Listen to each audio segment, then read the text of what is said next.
Chapter 16.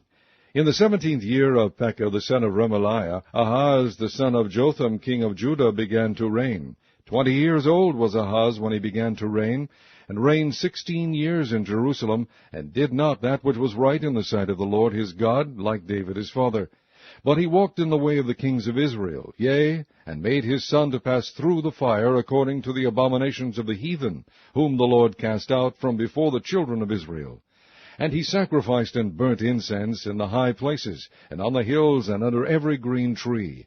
Then Rezin king of Syria, and Pekah son of Remaliah king of Israel, came up to Jerusalem to war, and they besieged Ahaz, but could not overcome him. At that time Rezin king of Syria recovered Elath to Syria, and drave the Jews from Elath. And the Syrians came to Elath, and dwelt there unto this day.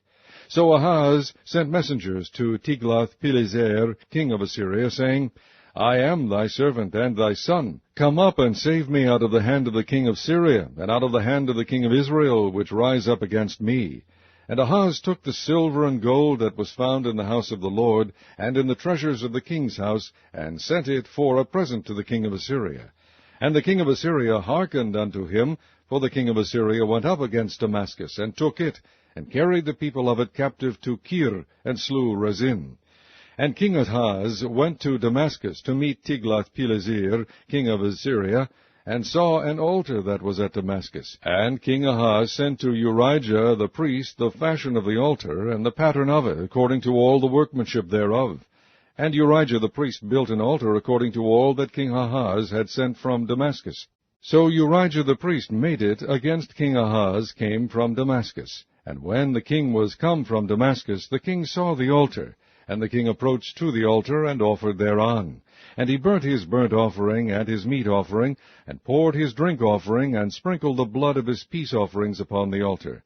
And he brought also the brazen altar, which was before the Lord, from the forefront of the house, from between the altar and the house of the Lord, and put it on the north side of the altar. And King Ahaz commanded Urijah the priest, saying, Upon the great altar burn the morning burnt offering, and the evening meat offering, and the king's burnt sacrifice, and his meat offering, with the burnt offering of all the people of the land, and their meat offering, and their drink offerings, and sprinkle upon it all the blood of the burnt offering, and all the blood of the sacrifice, and the brazen altar shall be for me to inquire by.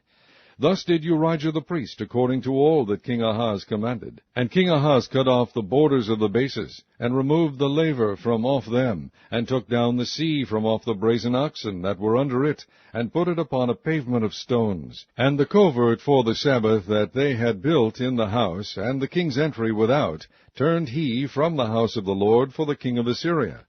Now the rest of the acts of Ahaz which he did, are they not written in the book of the Chronicles of the kings of Judah? And Ahaz slept with his fathers, and was buried with his fathers in the city of David, and Hezekiah his son reigned in his stead.